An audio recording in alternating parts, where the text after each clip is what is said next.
as you imagine very powerful AI technologies, I think there's a level at which we are going to have to make a decision. Do we want them to be our tools, or do we want us to be their tools? Like, it's going to be a little bit of one or the other.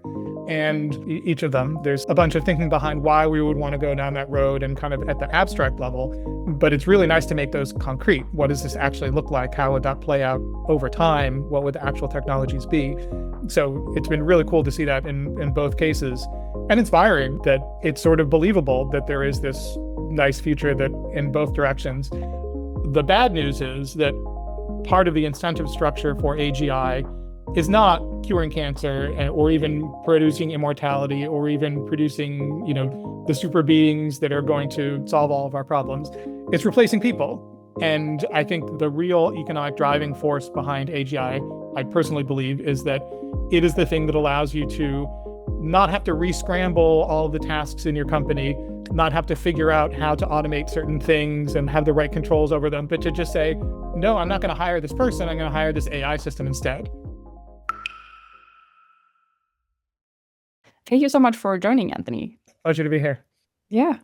So I thought we'd start with talking about why this project happened, because this was a project that was funded by FLI. And yeah, it would be interesting to hear a bit more about what was your reasoning to why you wanted to see. We call it like an advanced world building project, meaning like that we actually try to find quite senior people within like science, tech, and governance and so on to give input on like building out world building scenarios around different AI futures. And so it would be interesting to hear your thoughts just on like why you thought that was a project that would be worth supporting.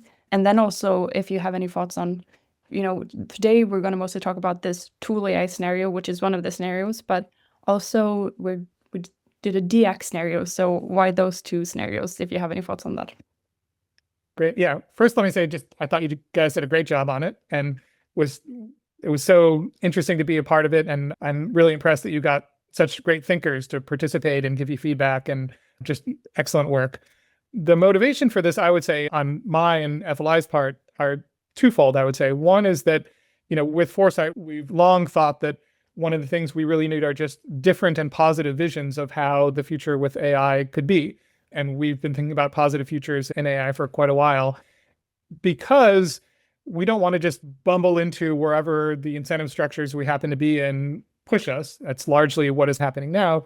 I think we all believe that we should have some visions of the future and where we actually want to go for reasons that we endorse, and direct ourselves in that direction rather than just, okay, let's just do what seems like the thing that we have to do now. And so if you don't build those visions, they won't necessarily happen by themselves. You'll end up on a default trajectory. And so we've always been interested in trying to develop those visions. And we, as far back as the first augmented intelligence summit that we did with world building, and we've been into world building, and as you guys have for a while. So world building was an exciting thing to us, and filling out something that wasn't just a brief little bit, but something really in depth, where a lot of expertise and a lot of effort went into fleshing out how the actual history plays out and what the technologies look like and so on, which you've done such a nice job on. So there's a world building side. And then I think the other side was there's this ambient sense that there's just a path with AI. We build bigger and bigger AI systems. They get more general, they get more autonomous, they get more everything. And we can either just go down that path and hit AGI and hit superintelligence and, oh my God, what are we going to do? Because none of those things, it's very hard to figure out how the world makes sense with superintelligence, or how it's going to go well for a lot of people with AGI, and how we're going to control it and how we're going to have alignment and all those things. But that's just how we're stuck, because either we can go down that path and end up at those things, or we can be Luddites and stop technology, and then somebody else is going to race ahead, and there's no stable way to do that. So the picture is that we can either forge ahead down one path or we can stop. And I think that's just not true. And so part of the hope here was to say, okay, why do we think that? And what should we be thinking? Are there actual decisions and design choices that we've implicitly been making so far, and that we will be making in the future, that choose different directions in the technology? Some of those things in these scenarios got chosen for us, in the sense that large incidents happened and that kind of directed attention one way or the other. But lots of them were also choices that we made. Oh no, we would prefer to do it this way. That actually makes a lot more sense for our society. And so we're keenly interested in saying, and the truth, which is that, there isn't just one direction. There's not just one path we can go down. There are many. And let's look at a few of them that are quite different than the one we're on now and really get those developed so that people can understand that there are choices and there are alternatives and that, we have a little bit more agency here as a species and a society than just stop or go.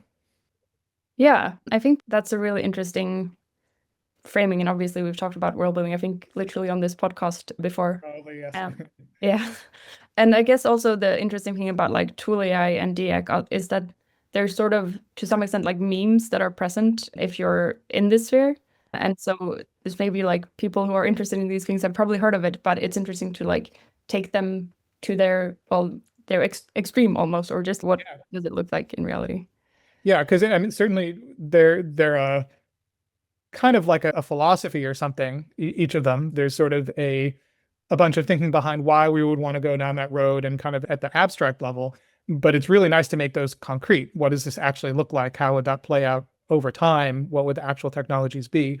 So it's been really cool to see that in both cases, and inspiring really to see it in both cases, to that it's sort of believable that there is this nice future that in both directions. And also I think it's good that there are two of them. We're not just saying, oh, this is actually the future we should do instead. We're not going to end up in any future that we imagine right now, right? That's not how the future works. It's very unpredictable.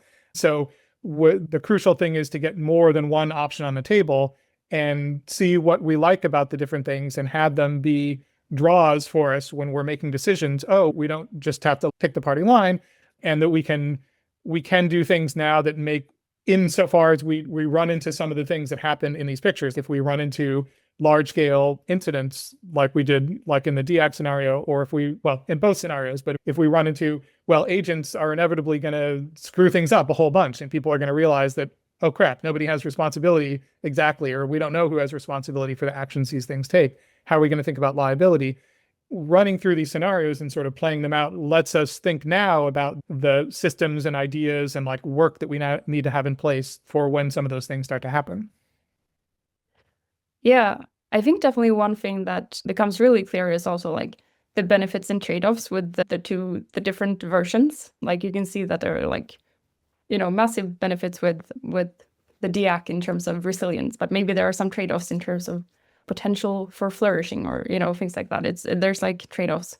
So maybe we dive into a bit of that for the tool AI one specifically. What do you think about like when you think of tool AI future? I think maybe we start with what excites you about it, because also arguably you wrote this paper, Keep the Future Human, and that sort of aligns to some extent with a tool AI future. And we use this diagram or shield diagram that you created in this paper to like sort of clarify what we mean by a tool AI. And yeah, when you think about a tool AI future, why do you think that maybe that's the direction that we should be steering towards?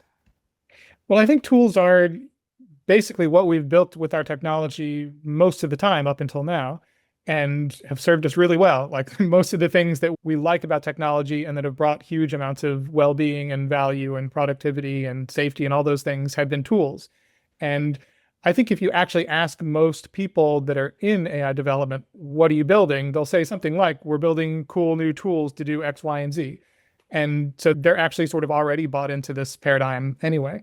I think the thing that is sort of the exception is the AGI as this combination of sort of some of the elements of tools, now this intelligence and this generality, but attached to the high levels of autonomy. And that really makes it quite different.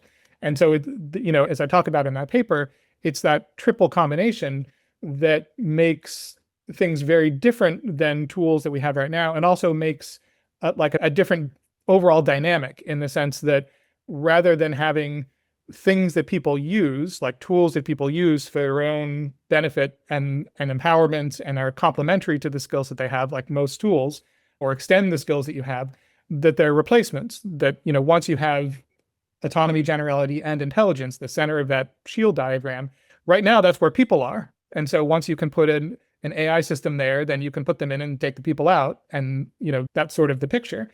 And so I think the upside of tools are the upside that tools have always had, that they let us do more powerful things that we want to do and give more power to individual and groups of people.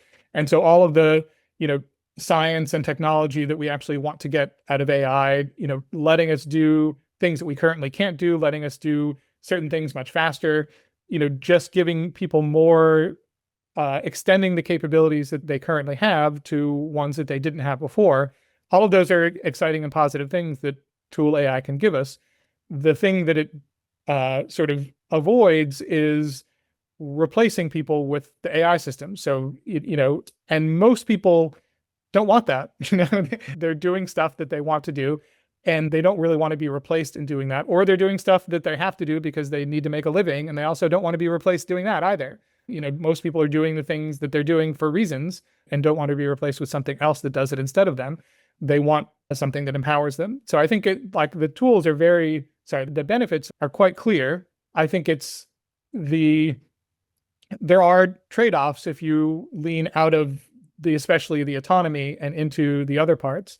I think the things that we hope to get out of AGI, which are systems that can turbocharge science or let us do, higher productivity and just lots more of the things that we're trying to do, I think we can get all of those out of tool AI. Like AGI at some level doesn't do anything that people can't do. That's sort of, if you talk about superintelligence, I think that's a little bit different. But if we talk about AGI, the thing that is, human expert level at all of the things that humans are expert at, and just does it autonomously and much faster and much cheaper, that doesn't really allow us to do necessarily things that we can't do. It allows us to do them more cheaply and replace people doing them.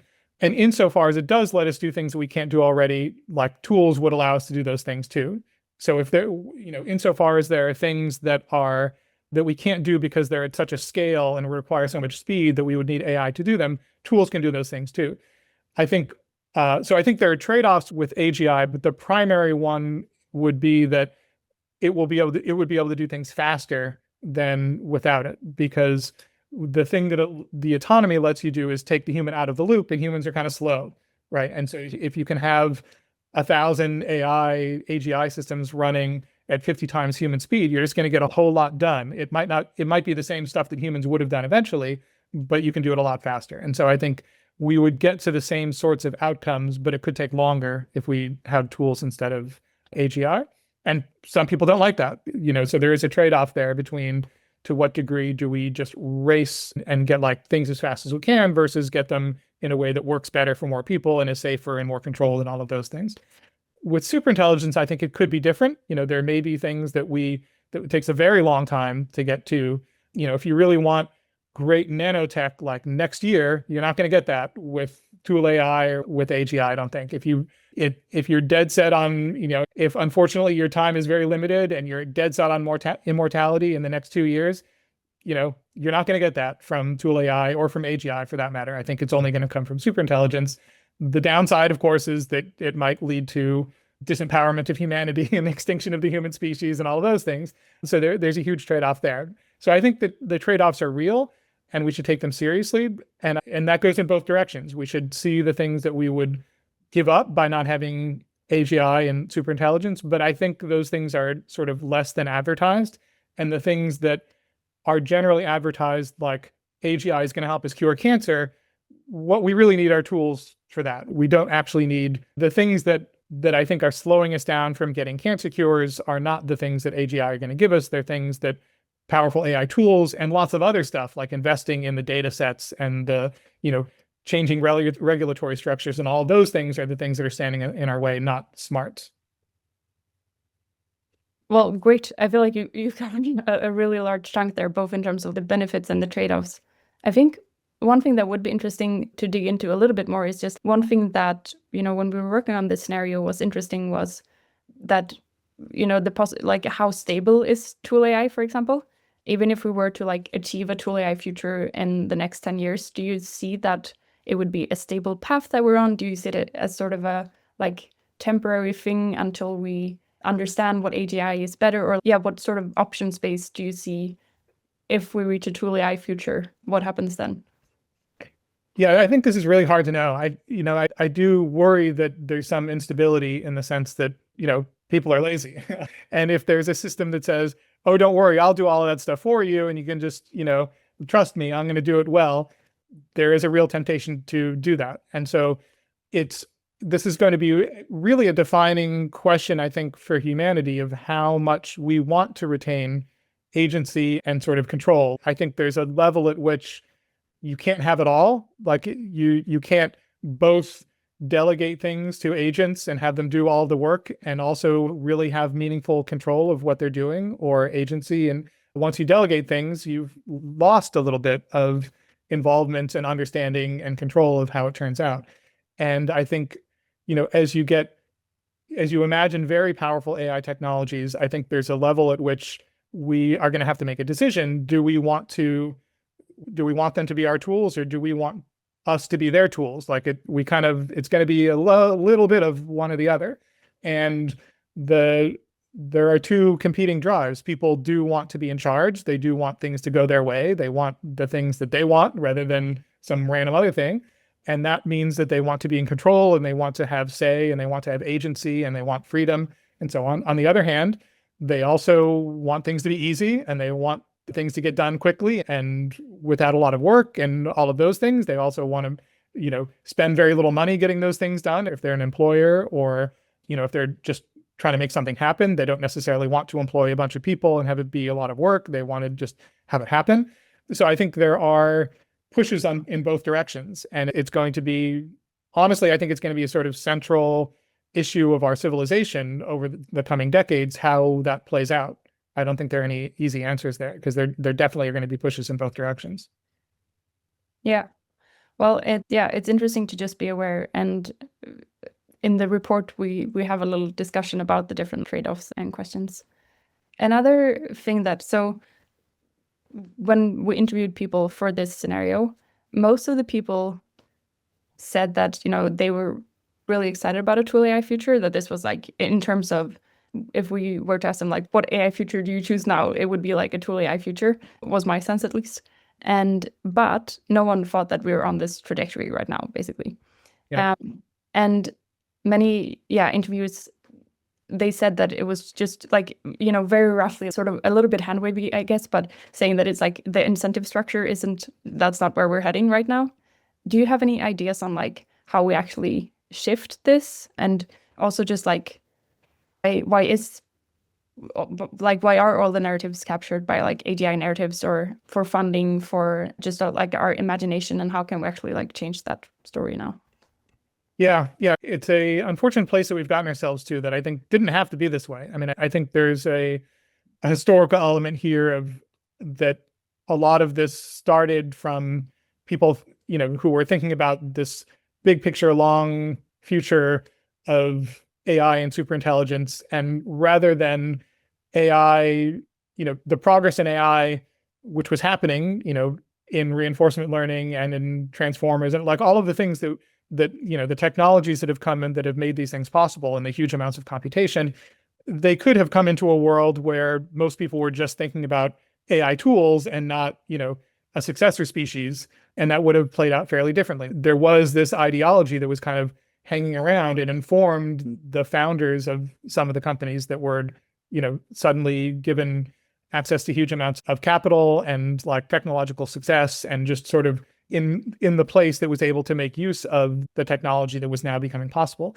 And I think part of changing the way that's operating are two things. One is, I think, understanding that what most people, the things that are being promised from these companies, primarily like to the public and to policymakers, like it's going to turbocharge our technology, and it's going to cure cancer, and it's going to allow people to do all these cool things, and we're going to build it into all of our products. All of those are tool things. Like those are not AGI that is required to do those. And if you ask the companies, what are you building? They're like, we're building these amazing tools. And so at some level, they're already on board in what they're saying. The problem is that there's this ideology, and there's also there's the ideology, there's a race where AGI is thought of as like this goal, like the shining thing that we will attain. And whoever gets to the shining thing first wins this gigantic prize of like power and wealth and civilizational dominance and all of these things. I think those things are not true. Like there isn't a shining thing. We've already seen that even defining what AGI exactly is quite hard. And there's probably no thing that we're going to get to where everybody says, yes, we got it. Well, now we're at AGI, right? We've seen even for the AI that we have so far, nobody can even agree on whether it's impressive or not at a given step, right? GPT-5 came out and some people said, this is a great advance. Some people said, this is just totally on trend. And some people said, oh my God, this is a total disappointment. It's like scaling is hitting a wall, blah, blah, blah. Like you get a full spectrum of outputs on almost everything that comes out. I think there will be no point at which everybody just agrees, okay, now we have AGI. And so AGI is more of a direction in that sense than a place that we're going to get to. But it's, creating a big glowing trophy that gives you unlimited, power and wealth and goodness sure is seductive, right? That is something that you can drive a race around. Whereas let's build even better technologies and better science and all those things that's what we actually want, but it doesn't make quite as compelling a narrative. So I think part of what we need are things like what this project does which is play out, what are we actually talking about on these different scenarios? What are we actually choosing between when we talk about one path versus the other? Because if one is sort of this nice, compelling, vague, but very aspirational package, and the other one is, well, let's not do that. Let's do something somewhat different. It just doesn't have the sway. So I think part of painting the picture of what they actually look helps to change the narrative. I think the other thing that is important is for people to understand what it means for them to be in these two different paradigms. So I think the bad news is that part of the incentive structure for AGI is not curing cancer or even producing immortality or even producing, the super beings that are going to solve all of our problems. It's replacing people. And I think the real economic driving force behind AGI, I personally believe, is that it is the thing that allows you to not have to re-scramble all of the tasks in your company, not have to figure out how to automate certain things and have the right controls over them, but to just say, no, I'm not going to hire this person. I'm going to hire this AI system instead. Or I'm going to lay off my, 90% of my workforce and just replace them with these AI systems. It might be a little bit rough in the transition, but I'll do that. And if you can, so that's sort of seductive to companies at some level, but it's super seductive to companies providing the AGI because they are then, rather than, 6 billion or whatever, how many people there are working in the world, you have 6 billion sets of GPUs. That is, a huge part of the world economy that you have captured in your company or whatever. So that's the economic prize, is getting a significant fraction of the world labor market, which is tens of trillions of dollars. That's something that is worth spending hundreds of billions of dollars in data centers and accruing these vast amounts of venture capital and all of those things. Productivity tools, unfortunately, it's much harder to make that case. You can make it, but it's much harder. So I think, unfortunately, what is driving a lot of the activity is toward human replacement. The thing that will change the dynamic of that is humans realizing that is the dynamic that is driving most of it, that these companies are not trying to make tools, that they're trying to make replacements. I think people are getting wise to this and are certainly understanding that this is a threat to, human labor, and it's a threat to humans in their roles as, therapists and teachers and companions and lovers, like and all of it. So I think they are starting to understand that replacement is part of the goal and are reacting to that. But I think until that reaction becomes strong and has enough political and social capital to create a lot of pushback, that the thing that is going to be driving is the economic incentive to create these human replacing things that can capture huge amounts of economic activity. So I think that's both the problem and part of the solution. The problem is that economic incentive. Part of the solution is that social realization and human preferences that don't want to be replaced by GPUs and are going to push back, and whether they can push back soon enough and strongly enough and in the right way to sort of change tracks, I think remains to be seen. Do you have any idea on sort of, because you use the term, for example, replacement. Do you have any idea about what you think is like the sweet spot in terms of what we want to replace versus not? Because I'm sure some things and some jobs even we want to replace, and we want people to be able to have better jobs, and we want people to maybe have jobs or things that fill their lives with meaning, but maybe they don't have to work so much. So in the scenario, for example, I think the work week is more like 20 to 25 hours in a decade. So maybe we're lucky in that way. But yeah, do you have any thoughts on that? Yeah, I think I mean, I think we want tasks to be replaced. And insofar as there are jobs that are equivalent to tasks, I think a lot of those are probably going to go away. But humans are not made to do single tasks for the most part. We're very general purpose. We don't enjoy doing single tasks 8 hours a day, 5 hours a week, 50 hours a year. We don't like doing a single task. That is not what makes us feel good. And so I think the thing that humans like doing is things that really make use of their capabilities, that are different in general, and that they have some feeling of connection to. So I think it's impossible to know how this is going to play out, but I think as long as the systems we build aren't deliberately trying to do all of the stuff that humans do in the same way that humans do them, then there's at least room for people to reorganize themselves and retrain and rethink and do shorter work weeks and all of those things. If we explicitly make the goal, make AI systems so that there's nothing the humans can do that the AI systems can't do, then obviously what are we going to do? It sort of answers itself. That doesn't mean there isn't going to be a huge amount of disruption if we build lots of tools. We've seen technological disruption before. There will be, you can have autonomous vehicles that are like fairly narrow, they just drive and they're autonomous, and they drive, but they're not, super general or intelligent. They're tools in this paradigm, but they will put people out of work, like people that just drive. There are going to be less of those positions if we have a huge adoption of autonomous vehicles. That's going to happen, and people are going to be unhappy about that. And there are lots of other things that are going to be similar. And so the economic disruption is going to be huge, and we will have to figure out how to deal with that, even in the tool AI paradigm. It's just that I think that's at least possible. It doesn't feel like totally hopeless like it does in the AGI paradigm for people to have jobs that they actually get compensated for because they're needed. You can imagine there are other economic systems that we can sort of conceive potentially where people have jobs, but it's hard, it's going to be a different thing than what we use the word job for, if actually people don't need to pay them to do those, and we don't actually need them to be done. So yeah, I think how to find the sweet spot, I think we probably won't, frankly. We'll probably vacillate around and mess it up in a lot of ways, but I think we at least have a chance if we don't do the full replacement direction.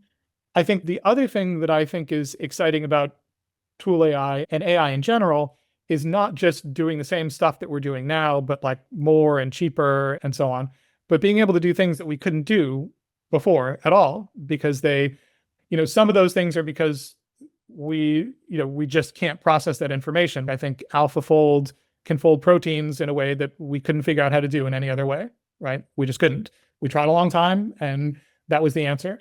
So I think there are things that we just, our human brains can't do. They can't fold proteins as well as AlphaFold, and that can let us do things that we couldn't do before. It's not just cheaper and faster. Another thing is that comes from scale. One of the things that I'm excited about is, new ways of doing democracy and social interactions and deliberation. Up until now, it has always been, one person talking to one person, or maybe one person talking to a lot of people.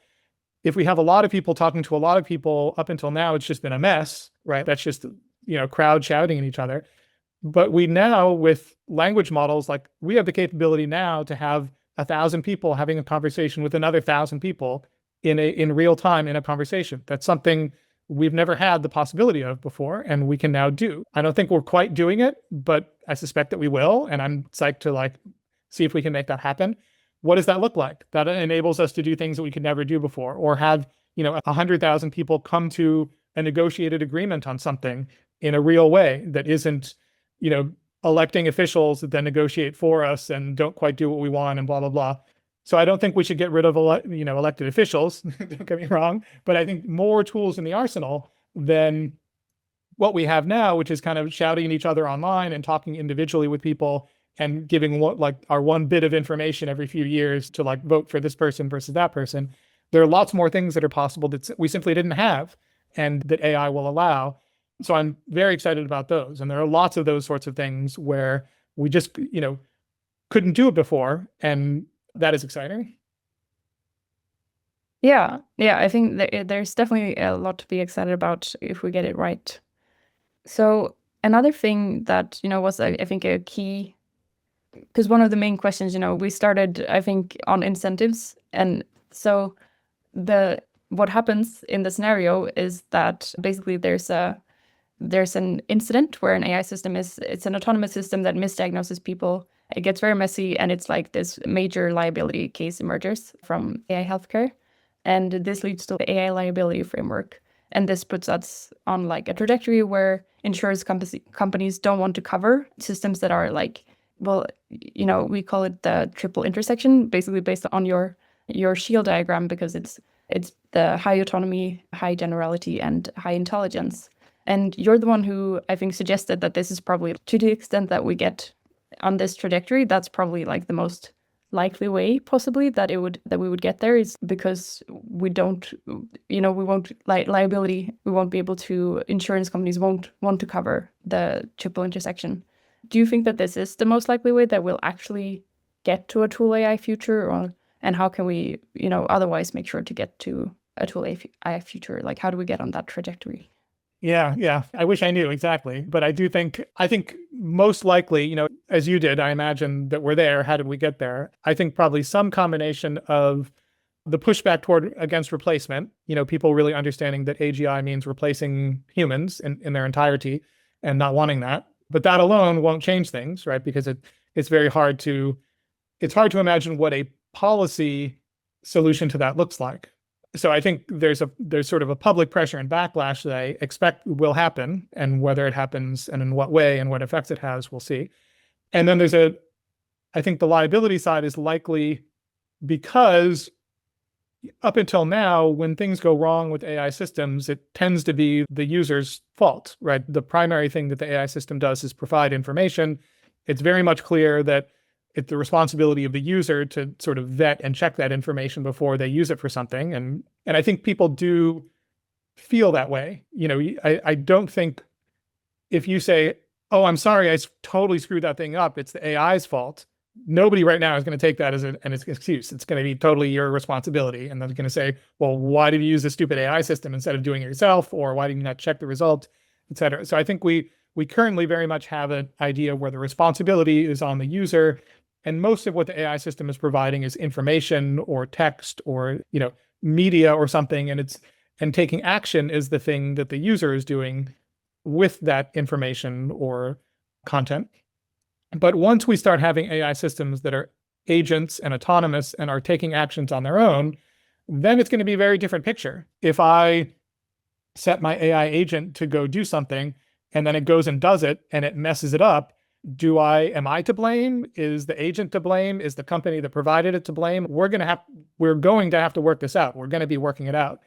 And I think when the stakes are high for those things, it's going to be very unclear who's responsible for them. And I think most users are not going to want to be the ones that are responsible for some AI system screwing up. Who's going to want that? Nobody's going to want to use an AI system where when it screws up, it's your fault.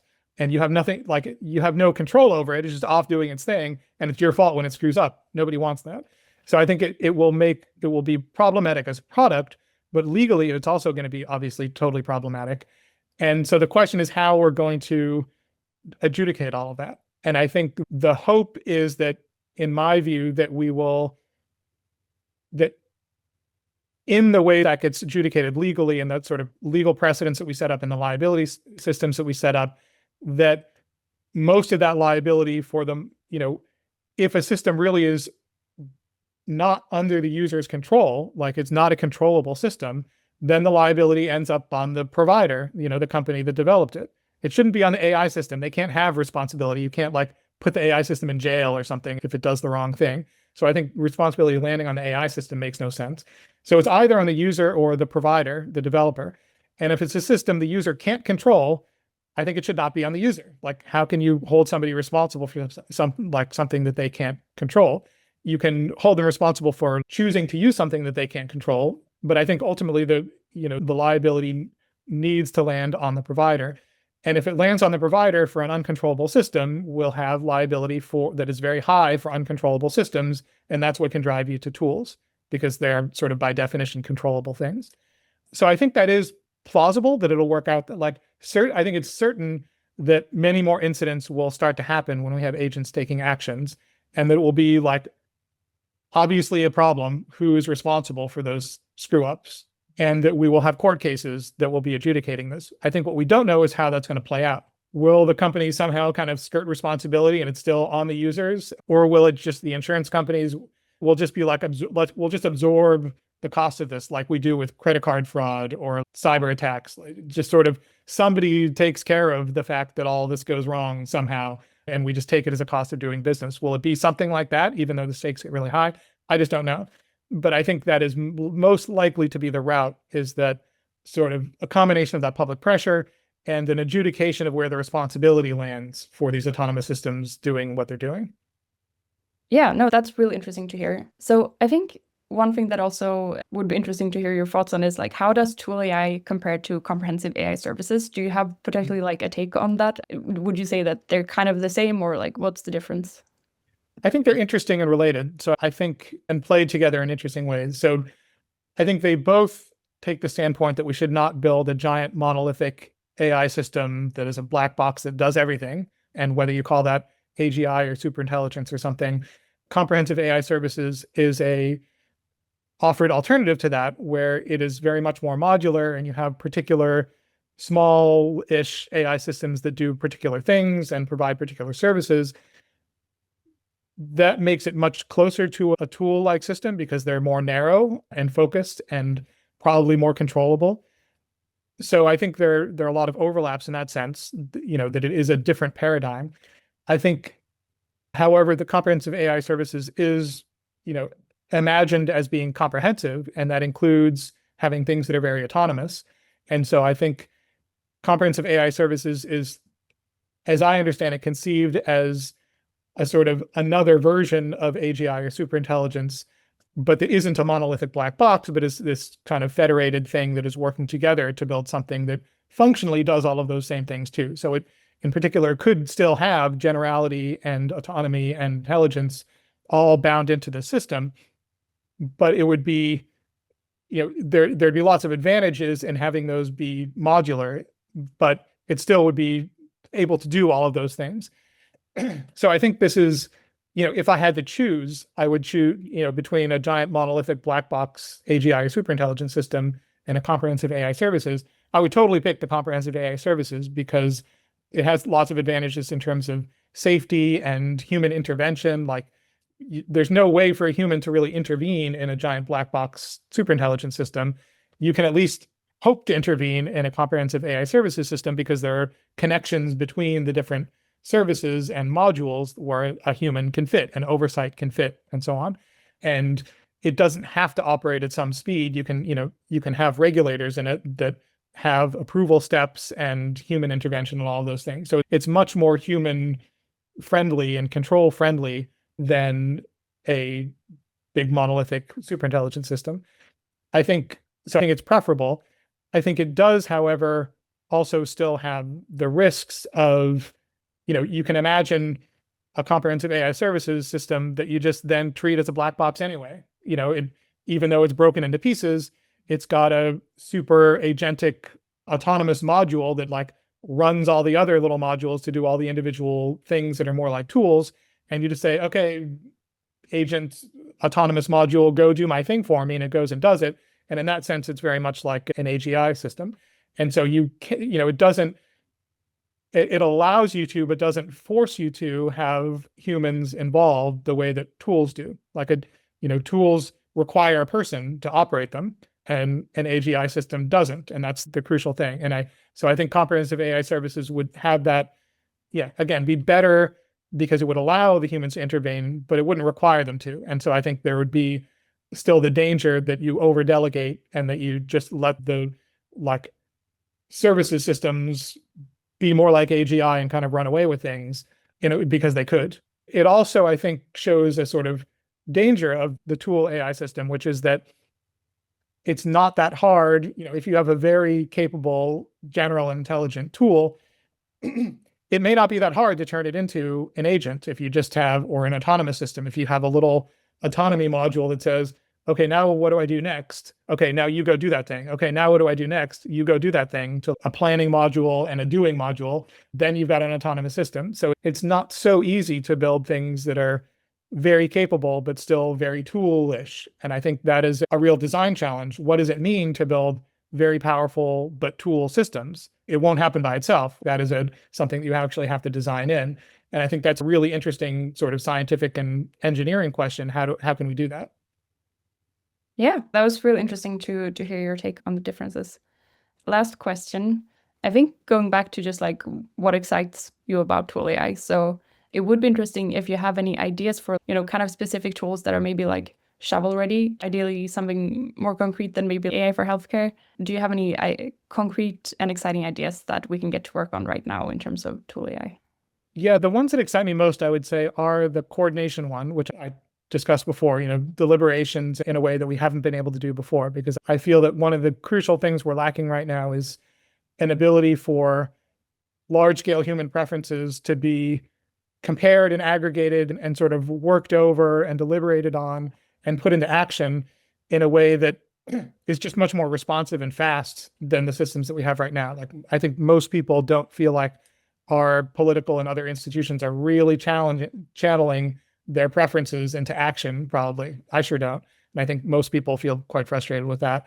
And I think new ways of doing new social and technical constructs can help with that. So I'm very excited about that. And that's totally that can be totally tool-based, and I think it can be totally done with the level of AI that we have now. Another thing that I'm quite excited about and can be done with AI that we have now, and it's just a question of building it. You have it in the report, what I call the epistemic stack, the ability to say, here's a piece of information or data or understanding or something, like a paragraph in a newspaper article. Where does it come from? In a scientific paper, if you say some statement, you either, it either follows from something in that same paper, or often it follows from some other paper. You have a citation to some earlier work that it's calling on, and you look up that paper and it has citations to other papers. And A, this could be done better in science in various ways that can leverage AI, but B, this could be done for everything. There is no reason why in reading a newspaper article about something, you shouldn't be able to trace back, well, where did that quote come from? Or where did this piece of information come from? Like, how do I know whether to trust this thing? It's some controversial topic, like, what's happening in the Middle East, and did this thing happen or did it not happen? People are saying totally different things. How do I adjudicate that? I should be able to, follow the citations and all the way back to either somebody thought something, or here's a piece of data that, is registered on the blockchain from some device signed by its, secure enclave. We should be able to have this stack that we can follow all the way from the high level back down to the raw ingredients, and then be able to figure out, like, how much do I trust each of those steps? If this came from this person, why should I trust that person? Have they been right about things in the past? Do they have good models of the world, et cetera? If it's an information source, how accurate has that thing been in the past? Does it have, again, good models? Can I trace where it got that information? Has it been reliable? Has it made stuff up, et cetera? So we can have a much, much better trust and understanding of the world system than we have now, which is both hacked together and getting made manifestly worse by AI at the moment. And there's no reason AI should be making our ways of understanding and processing information about the world worse. It is, but there's no reason for that. It's a tool that we should be able to use to make those better. And so I think there's just a ton of low-hanging fruit there that almost nobody is plucking, and we can get into that right away. Yeah, and the epistemic stack was a really good one. And yeah, we hear a lot about how, technology is making a mess of our information systems right now, but that's definitely a way that it could help. That's it for now. Thank you so much, Anthony. I think this was really great to dig into a lot of the uncertainties and, a lot of the more interesting nitty-grittiness of the tool AI future. So thank you so much. And thank you so much for all your hard work on this project. It's inspiring and exciting to see it out there, and I hope it really has a big impact.